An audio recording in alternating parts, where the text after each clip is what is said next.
ధృతి దృష్టి మతి దాక్ష్యం సకర్మసు నసీదతి అంటారు మహర్షి. హనుమ 100 యోజనముల సముద్రాన్ని దాటి ఆవలి ఒడ్డుకు వెళ్ళిన తరువాత ఆ సముద్ర లంఘనం చేసినటువంటి ప్రక్రియలో హనుమ చూపించినటువంటి వైభవాన్నంతటినీ కూడా ఆవిష్కరిస్తూ మనుష్య జాతి నేర్చుకోవలసినటువంటి 4 విషయములను ప్రతిపాదన చేశారు. అందుకే ఆర్షగ్రంథములు ఎప్పుడూ కూడా ఎప్పుడో గతకాలానికి సంబంధించినవి ఇప్పుడు అవి ఎందుకు పనికొస్తాయి, సుందరకాండ వింటే ఏమొస్తుంది, రామాయణం వింటే ఏమొస్తుంది అనేటటువంటి ప్రశ్న ఉదయించదు. మనిషిగా బ్రతకాలన్నా, మనిషి సమర్థుడు కావాలన్నా, మనిషి జీవితంలో ఏదైనా సాధించాలన్నా అసలు ఏవి పొంది ఉండాలి అన్న విషయాన్ని రామాయణ భారత భాగవతాల కన్నా గొప్పగా చెప్పగలిగినటువంటి గ్రంథాలు ప్రపంచ వాంగ్మయంలో ఉంటాయని నేను అనుకోను. అందుకే వాల్మీకి మహర్షి హనుమ సాధించినటువంటి విజయం గురించి చెప్తూ ధృతి దృష్టి మతి దాక్ష్యం సకర్మసు నసీదతి. ఎవరికి ఈ 4 లక్షణములు ఉంటాయో వారు తాము చేసేటటువంటి కార్యముల యందు నశించరు. అంటే ఆ కార్యాన్ని సాధించకపోవడం అనేటటువంటిది ఉండదు. సంకల్పం చేసిన కార్యాన్ని తప్పకుండా సాధించగలుగుతారు. దానికి ఉండవలసిన లక్షణాలు చెప్తున్నారు. మొట్టమొదటిది ధృతి. ధృతి అంటే ఏదో ఇవాళ సంకల్పం చేయడం, ఆ సంకల్పాన్ని వదిలిపెట్టేసేయడం, మన వల్ల ఎక్కడవుతుందనడం, భయపడడం అలా కాదు. ఒక సంకల్పం చేస్తే ఆ సంకల్పాన్ని సాధించడానికి కావలసినటువంటి మానసికమైనటువంటి శక్తిని ముందు కూడా తీసుకోవడం, నేను ఎందుకు సాధించలేను అనేటటువంటి ఆత్మవిశ్వాసాన్ని ప్రోధి చేసుకోవడం. నేను మీతో మనవి చేశాను, అసలు ప్రారంభంలోనే 100 యోజనముల సముద్రాన్ని దాటి వెళ్ళాలి అంటే మిగిలిన వానరులందరూ చతికిల పడిపోతే ఒక్క స్వామి హనుమ మాత్రం జగామలంకాం మనసా మనస్వి అంటారు. ఆయన నిర్భయంగా శరీరంతో కాదు, ముందు మనసుతో లంకా పట్టణాన్ని చేరిపోయారు. అంటే ఒక కార్యాన్ని సాధించే ముందు మనసులో ఉండవలసినటువంటి ధైర్యం, చేసుకున్నటువంటి నిర్ణయం మీద పట్టుదల, దాన్ని ధృతి అంటారు. రెండవది దృష్టి. దృష్టి అంటే దూరదృష్టి అని దాని అర్థం. ఎప్పుడైనా సరే ఒక పని చేసే ముందు చాలా జాగ్రత్తగా ఆలోచించి ఒత్తిడికి గురై ఒకలా చెయ్యవలసిన దాన్ని ఇంకోలా చెయ్యకుండా ప్రతిక్షణం కూడా ఆలోచన చేసి జాగ్రత్తగా కార్యక్రమాన్ని నిర్వహించగలిగినటువంటి సమర్థతతో ఉండగలగడం.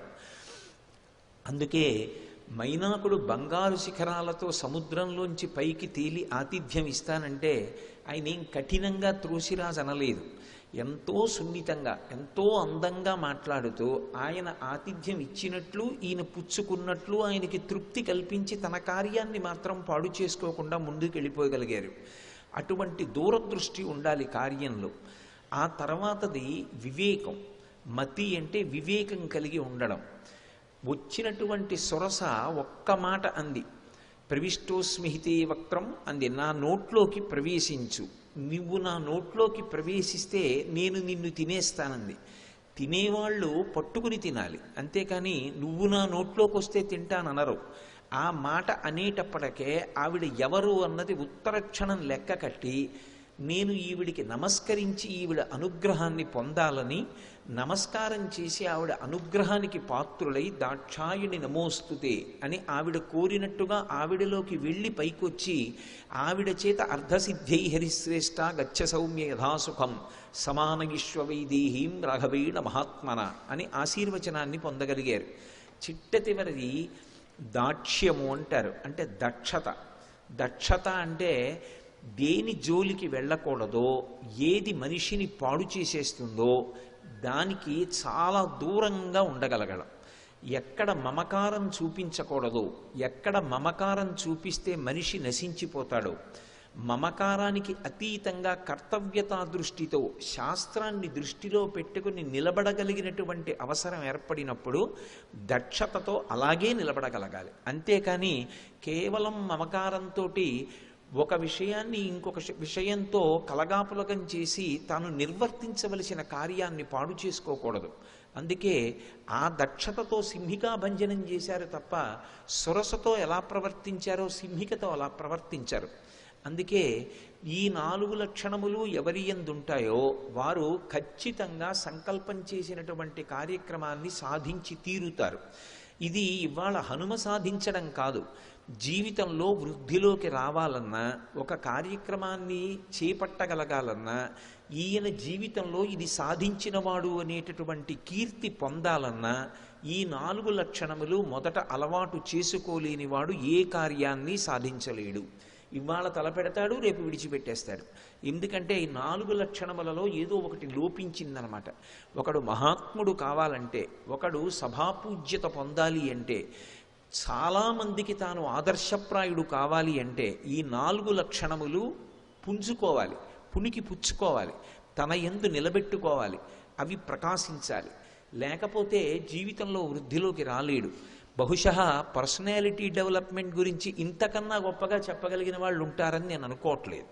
వాల్మీకి రామాయణంలో వాల్మీకి ఇచ్చినటువంటి ఆర్షవాక్కులు చదివితే ఇంతకన్నా శీలవైభవం చెక్కడానికి ఎవరు చెప్పగలరు అనిపిస్తుంది. ఏదో మాట చెప్పడం కాదు, చెప్పిన మాట ఎవరికి అన్వయం అవుతుందో దాన్ని కథాభాగంగా కూడా చూపించగలిగినటువంటి నేర్పరితనం ఉన్నటువంటి మహాకవి వాల్మీకి మహర్షి. అది కాల్పనిక సాహిత్యం కాదు, ఏదో కృతకంగా చేసిన రచన కాదు. యథార్థముగా జరిగిన గాథ ఏది ఉందో ఆ గాథనే అందించి ఈ లక్షణములు మనుష్యులు పొంది ఉండాలి అని తీర్పు చెప్తారు. ససాగరం దానవపన్నగాయుతం బలీన విక్రమ్య మహోర్మిమాలినం నిపత్య తీరేచ మహోదధైస్తథా దదర్శలంకాం అమరావతీమివా అంటారు.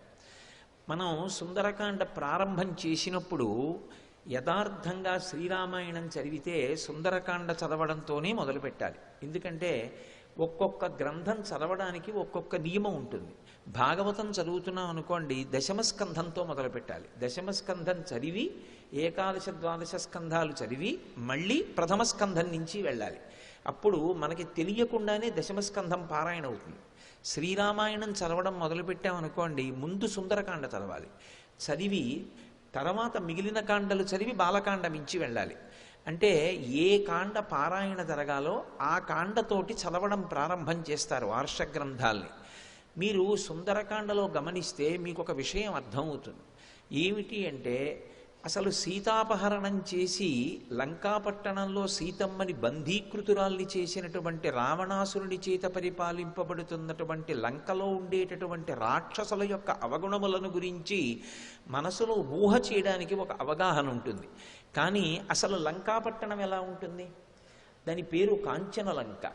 ఆ లంక రాక్షసుల చేత పరిపాలింపబడుతూ ఉంటుంది కాబట్టి క్రమశిక్షణ లేకుండా అవ్యవస్థతో ఉంటుందా, లేకపోతే చాలా సుందరంగా ఉంటుందా అనేటటువంటి విషయం మీద నిజానికి కావ్యం చదివేటప్పుడు నిర్దిష్టంగా అవగాహన కలిగే అవకాశం ఉండదు. కానీ మహర్షి ఒక అద్భుతమైనటువంటి విషయాన్ని లంకాపట్టణంలోకి హనుమ వెళ్ళడానికి ప్రారంభంలోని, అంటే చదివేటటువంటి వ్యక్తి హనుమతో పాటుగా లంకలోకి ప్రవేశించకముందే లంక ఎలా ఉంటుందో చెప్తున్నారు. ససాగరం దానవపన్నగాయుతం, ఆ సముద్రాన్ని దాటడం అంత తేలిక విషయం కాదు. ఎందుకంటే అందులో 2 భయంకరమైన ప్రాణులు ఉంటాయి. ఒకటి భయంకరమైనటువంటి సర్పములు, రెండవది రాక్షసుల చేత పరివేష్టింపబడి ఉంటుంది. నిన్నని మీరు చూశారు సింహికా వృత్తాంతం. కాబట్టి ససాగరం దానవపన్నగాయుతం బలేన విక్రమ్య మహోర్మిమాలినం, అందులో వచ్చేటటువంటి తరంగములు పరమ భయంకరంగా వస్తుంటాయి. ఆ తరంగముల యొక్క ఘోష చాలు భయపడడానికి. అంత పెద్ద పెద్ద తరంగములతో ఉంటుంది. దాన్ని బలము చేత విక్రమము చేత ఆయన దాటి ఆవలి వైపుకి వెళ్ళారు. బలేన విక్రమ్య మహోర్మిమాలినం నిపత్య తీరేచ మహోదధేస్తథా దదర్శలంకాం అమరావతీమివా. ఆ 100 యోజనముల సముద్రాన్ని దాటి ఈవలి వడ్డికి వచ్చి దిగినటువంటి హనుమ తతస్సలంబస్స గిరే సమృద్ధే విచిత్రకూటే నిపపాతకూటే, ఆ లంబపర్వత శిఖరం మీద దిగి అక్కడి నుంచి లంకాపట్టణాన్ని మొట్టమొదట చూశారు. ఎందుకంటే ఉత్కంఠ అని ఒకటి ఉంటుంది, అందులో ఉంది సీతమ్మ. ఆ సీతమ్మ ఎక్కడ ఉంటుంది ఆ పట్టణంలో? అసలు ఆ పట్టణం యొక్క ఆను పాను ఏమిటి, అది ఎలా రక్షింపబడుతూ ఉంటుంది అది ఎలా ఉంది? అందుకని ఉత్తర క్షణం ఆయన దృష్టి దేని మీదకి వెళ్ళింది అంటే లంక వంక చూశారు. ఆ లంబ పర్వత శిఖరం మించి కూర్చుని చూస్తున్నారు. త్రికూటము అనేటటువంటి పర్వత శిఖరం మధ్యలో ఆకాశంలో వేలాడుతోందా అన్నట్టుగా ఉంటుంది లంక. అంత గొప్పగా చెక్కాడు దాన్ని విశ్వకర్మ. దాన్ని చూడగానే ఆయన మనసులో ఏ ఊహ కలిగిందో దాన్ని వాల్మీకి మహర్షి అందిస్తున్నారు. ఎందుకనంటే వాల్మీకి మహర్షికి చతుర్ముఖ బ్రహ్మగారి వరం. ఆయన ఒకసారి ఆచమనీయం తీసుకుని వచ్చి కూర్చుని శ్రీరామాయణ రచన ప్రారంభం చేస్తే కేవలముగా జరిగిన కథే కాదు, ఆ కథ జరిగినప్పుడు అందులో ఉండేటటువంటి వ్యక్తుల యొక్క మనసులలో పొందినటువంటి భావనలు కూడా ఆయనకి తెలుస్తాయి. ఎందుకంటే ఏదో జరిగిపోయిన కథ రచించారనుకోండి, ఆయా క్లిష్టమైన సన్నివేశాల్లో ఆ వ్యక్తుల మనసులలో ఏ పవిత్రత చెడకుండా భావనలు అలాగే ఉన్నాయా అన్నది అత్యంత ప్రధానమైన విషయం. అందున సీతమ్మ విషయంలో, హనుమ విషయంలో, రామచంద్రమూర్తి విషయంలో ఆయన ఏకపత్ని వ్రతం తెలియాలి, ఆవిడ పాతివ్రత్యం తెలియాలి. అంటే మనసులో కూడా అన్యభావన కలగని వాళ్ళేనా? ఇది తెలియాలి అంటే వాళ్ళ మనసులలో ఏ సందర్భాల్లో ఏ భావనలు పొందారో కూడా తెలుసుకోగలిగినటువంటి శక్తిని వాల్మీకి మహర్షికి చతుర్ముఖ బ్రహ్మగారు వరం ద్వారా అనుగ్రహించారు. అందుకే లోకంలో చూడండి అనేక రామాయణాలు ఉంటాయి. అన్ని రామాయణాలు ఎందుకు వచ్చాయంటే రామాయణ రచన చేసి తరించడానికి రామాయణం రాశారు. కానీ అసలు యథార్థంగా జరిగినది ఏమిటి అన్నది తెలుసుకోవాలంటే వాల్మీకి రామాయణం ఒక్కటే ప్రమాణం. ఎందుచేత అంటే వాల్మీకి మహర్షికి వరం ఉంది. అందుకే ఈ వాంగ్మయానికి అంతటికీ సూర్యచంద్రులుగా చెప్పబడతారు వ్యాసుడు, వాల్మీకి. చంద్రవంశాన్నంతటినీ కూడా వాల్మీకి వర్ణిస్తే, సూర్యవంశాన్నంతటినీ కూడా, చంద్రవంశాన్ని వ్యాసుడు వర్ణిస్తే సూర్యవంశాన్ని వాల్మీకి వర్ణించారు. ఇద్దరూ కూడా ధర్మ ప్రతిపాదనే చేశారు. ఇందులో వాల్మీకి మహర్షి అందులో ఉన్నటువంటి వ్యక్తుల యొక్క మనసులలో ఉన్న భావనలను బ్రహ్మగారి వరంచేత తెలుసుకోగలిగినటువంటి సమర్థతను పొందినవారు. అందుకని దదర్శలంకాం అమరావతీమివా, హనుమకి లంక ఎలా కనపడిందో చెప్తున్నారు. హనుమకి లంక ఎలా కనపడిందో చెప్పడానికి ఏదో ఇలా చూసి అబ్బా చాలా బాగుంది అని ఒక ఉపమానం వేసేయడానికి ఆయన ఏం అసమర్థుడు కాడు, ఆయన విషయాలు తెలియనివాడు కాడు, ప్రాజ్ఞుడు కానివాడు కాడు. ఆయన నవవ్యాకరణ పండితుడు, బుద్ధిమతాం వరిష్టం, సూర్యభగవానుడి యొక్క శిష్యుడు, గొప్ప బ్రహ్మచర్యనిష్ట కలిగినటువంటి వాడు, అందరూ దేవతల చేత వరములను పొందినటువంటి వాడు. అటువంటి వారు ఒక విషయాన్ని చూసి మెచ్చుకున్నారు అంటే రెండు విషయాలు మీకు అర్థమవుతాయి. ఒకటి, అసలు లంకాపట్టణం యొక్క వైభవం ఏమిటి చెప్పడానికి మహర్షి ఎంచుకున్న మార్గంలో హనుమ మనసులో కలిగినటువంటి భావన చెప్పడం ద్వారా లంక ఇప్పటి వరకు పాఠకుడి మనస్సులో ఎలా ఉందో అన్నదానికన్నా కూడా యథార్థ రూపాన్ని ఒక్క ఉపమానంతో ఆవిష్కరిస్తున్నారు. రెండు, హనుమ చూసినప్పుడు అది ఎలా తన మనస్సుకి కనపడిందో అలాగే చెప్పారు. అంటే అది శత్రుపురమైనా సరే అది ఎంత అందంగా కనపడినప్పుడు అంత అందంగానూ చెప్పారు తప్ప తనకి శత్రువైన రావణాసురుడు ఉన్న పురం కాబట్టి పక్షపాత దృష్టితో లంకాపట్టణాన్ని చూసి ఎంత బాగున్నా బావులేదు అని చెప్పడం మాత్రం హనుమ యొక్క ఉద్దేశ్యం కాదు. ఇది నిష్పక్షపాతంగా ప్రవర్తించేటటువంటి వ్యక్తులకు ఉండేటటువంటి లక్షణం. ఎదురుగుండా ఉన్నవాడు పరమ శత్రువే కానివ్వండి, ఆ శత్రువు యందు ఒక బలమైన విశేషం ఉంటే ఆ విశేషాన్ని విశేషంగా చెప్పగలగాలి. ఇది రావణాసురుడి యందు లోపించి ఉంటుంది. రావణుడు అలా అంగీకరించలేడు. హనుమ అలా కాదు. అవతల వాళ్లల్లో ఏదైనా గొప్ప విషయం కనపడింది అనుకోండి, ఉత్తర క్షణంలో గొప్ప విషయాన్ని గొప్ప విషయంగా తీర్పు చెప్తారు. మీకు సుందరకాండలోనే ఇటువంటివి నేను కొన్ని సందర్భాలు చూపిస్తాను. కాబట్టి ఇప్పుడు ఆయనకి కాంచన లంక ఎలా కనపడుతోంది అంటే అమరావతీమివా. అమరావతి అంటే దేవతల యొక్క రాజధాని. దేవతలకు రాజధాని అయినటువంటి అమరావతి అందరినీ మోహింపచేస్తుంది. అందరూ అమరావతి మీద దండెత్తాలని కోరుకుంటారు. దీర్ఘాయుర్దాయంతో ఉండేటటువంటి రాక్షసులు ఎప్పుడూ కోరుకునేది ఏది అంటే అమరావతి పట్టణాన్ని స్వాధీనం చేసుకొని అది తనదైంది అని అనిపించుకోవాలని కోరుకుంటారు. అన్ని విశేషాలు అమరావతిలో ఉంటాయి. అమరావతి ఎలా ఉందో లంక అలా ఉంది. ఇదేదో కేవలం పోల్చాలి కాబట్టి పోల్చడం కాదు, ఒకవేళ నిజంగా పోల్చడానికి ఇంకొక పట్టణాన్ని వెయ్యాలి అంటే పాపం ఆయన ఇప్పుడు ఎక్కడికి వెళ్ళలేదండి అందామా అంటే, వాలి ఒకప్పుడు సుగ్రీవుణ్ణి తరివితే సుగ్రీవుడి వెంట వెళ్ళినటువంటి హనుమ యావత్ భూమండలంలో ఉండేటటువంటి సమస్త నగరములను చూశారు. ఈ భూమండలంలో ఉన్నటువంటి ఏ నగరాన్ని కాంచనలంకతో పోల్చలేదు. అంటే నిజానికి కాంచనలంకతో పోల్చడానికి పోలిక కలిగినటువంటి నగరం ఈ భూమి మీద లేదు. దాంతో పోల్చాలంటే ఒకే ఒక్క నగరం ఉంది. అదేది అంటే దేవతల రాజధాని అమరావతి.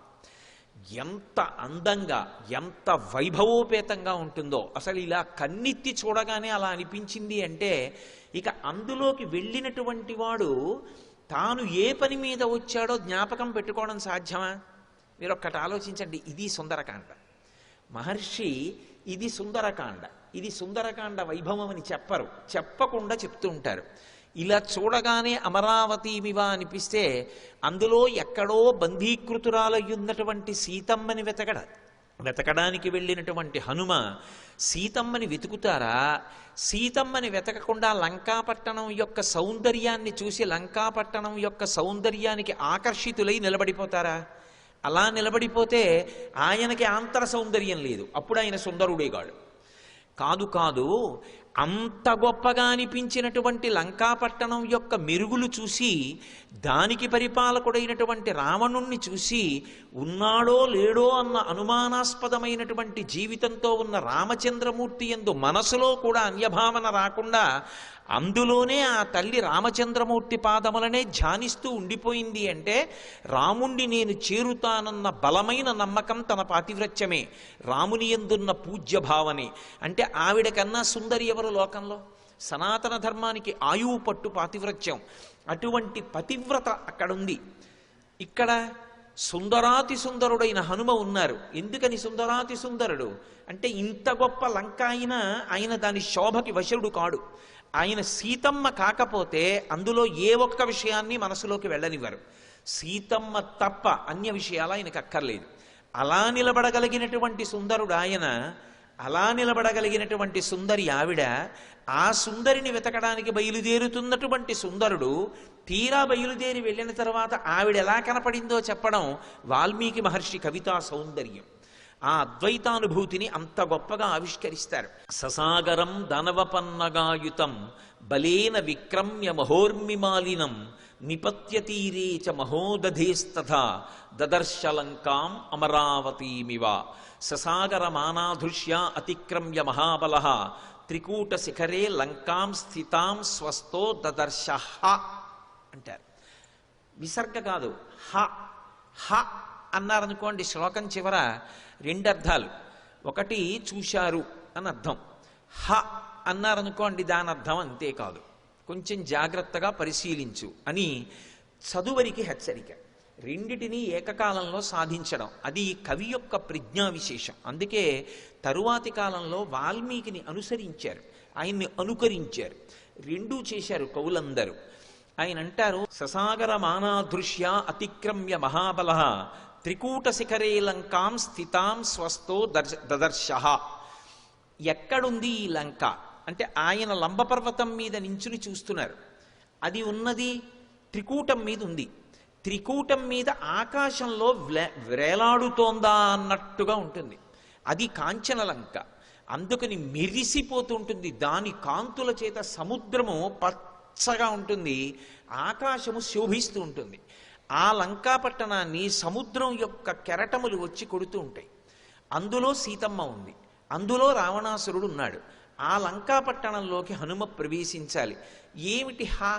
ఏమిటి విశేషం అంటే అది త్రికూటం అనేటటువంటి పర్వత శిఖరం మీద ఉంది. నిజానికి ఆ లంక ఏదో కాదు, ఆ లంక ఈ శరీరమే. ఈ శరీరము లంక దక్షిణ దిక్కుకు వెళ్ళిపోతుంది. దక్షిణ దిక్కున ఎప్పుడూ కూడా ఊరికి రుద్రభూమి ఉంటుంది. ఎంత గొప్ప శరీరం కానివ్వండి, చిట్ట చివర లంక చేరవలసింది దక్షిణ దిక్కుకి. దక్షిణ దిక్కున ఉండేటటువంటి లంకని సముద్ర కెరటాలు వచ్చి కొడుతూ ఉంటాయి. కెరటం కొడుతుంది వెళ్ళిపోతుంది, మళ్ళీ వస్తుంది కొడుతుంది వెళ్ళిపోతుంది. ఆకలి, దప్పిక, శోకము, మోహము, జరా, మరణము, ఈ 6 కూడా కెరటాలు. ఇవి మారి మారి వస్తూ ఉంటాయి, కొడుతూ ఉంటాయి, వెడుతూ ఉంటాయి. కాసి ఆకలిస్తుంది, ఏదో తింటాడు, తీరుతుంది. మళ్ళీ కొంతసేపటికి మళ్ళీ ఆకలేస్తుంది, మళ్ళీ తగ్గుతుంది. దాహం వేస్తుంది, నీళ్లు పోస్తాడు, తగ్గుతుంది, మళ్ళీ పెరుగుతుంది, మళ్ళీ కొడుతుంది. ఇక్కడ ఉన్నటువంటి లంకలోనే ఇక్కడే ఉంది బ్రహ్మ విద్యాస్వరూపిణి అయినటువంటి త్రిపుర సుందరీ తత్వమైనటువంటి అమ్మవారు ఇక్కడే క్రీడిస్తోంది. అందుకని ఆ త్రికూటము అంటే వేరేదో కాదు, ఇక్కడే పురత్రయే క్రీడతి యశ్చ జీవాహ తతశ్చుజాతం సకలం విచిత్రం అంటుంది ఉపనిషత్తు. మూడుగా ఇక్కడే క్రీడింపచేస్తుంటుంది ఆవిడ. అందుకే ఆవిడికి త్రిపుర సుందరి అని పేరు. నాలుగులోకి వెళ్ళనివ్వదు, మూడులోనే తిప్పుతుంది. భూత భవిష్యత్ వర్తమాన కాలములు ఎప్పుడు ఏముంటుంది? 1974లోనండి, 1996లోనండి అంటాడు. లేకపోతే ఇప్పుడు జరుగుతున్న కాలం, రాబోయే కాలం, మూడే. లేదా జాగ్రత్త, స్వప్న, సుషుప్తి. జాగ్రత్త అంటే ఇంద్రియములు తెలివిగా ఉంటాయి, స్వప్న ఇంద్రియములు మనసులోకి వెళ్ళిపోతాయి. కానీ మనసు తెలివిగా ఉండి ఇంకా సృష్టి రచన చేస్తూ ఉంటుంది, ఏవో తీరని కోరికలను ఊహిస్తూ ఉంటుంది. కాబట్టి స్వప్న. సుషుప్తి యందు బడలిపోయినటువంటి మనసు ఇంద్రియములను తీసుకుని ఆత్మలోకి వెళ్ళిపోతుంది, అది సుషుప్తి. మళ్ళీ తెలివొచ్చిందనుకోండి, మళ్ళీ జాగ్రత్త. ఈ మూడిటిలోనే తిరుగుతుంటాడు. ఎన్నేళ్లు బ్రతకనివ్వండి, ఈ మూడు అవస్థల్లోనే తిరుగుతూ ఉంటాడు.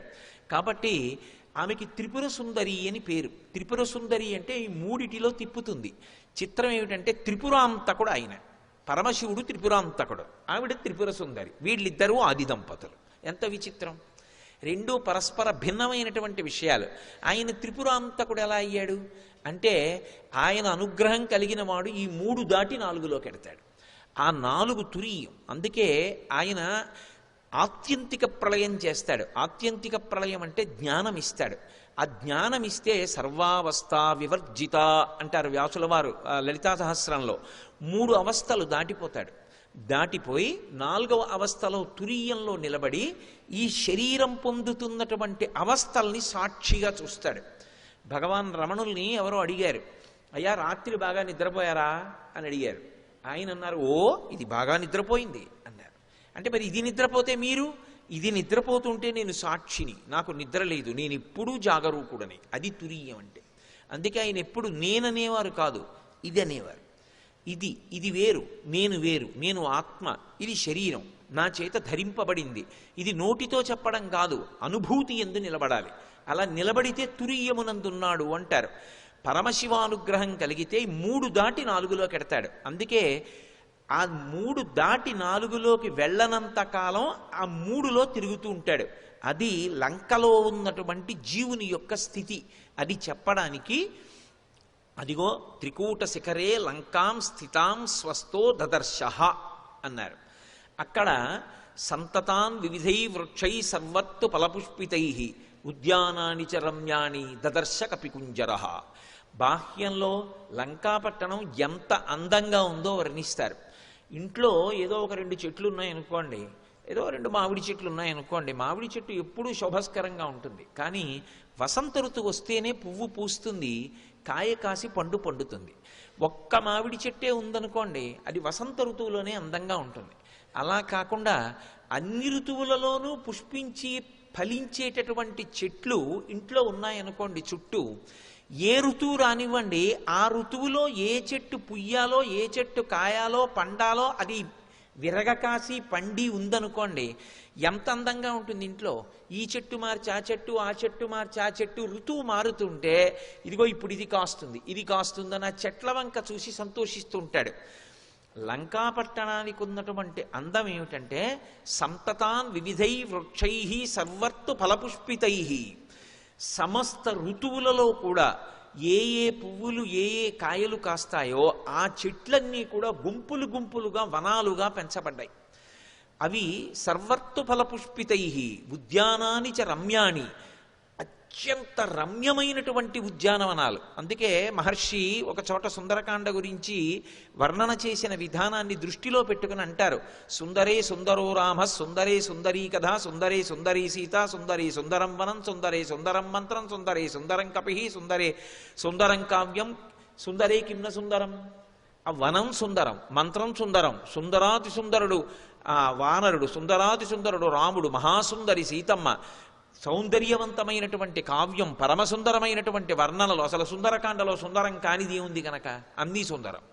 అందుకే ఆ వనమంతా కూడా అనేకమైనటువంటి వృక్షములతో శోభిస్తోంది.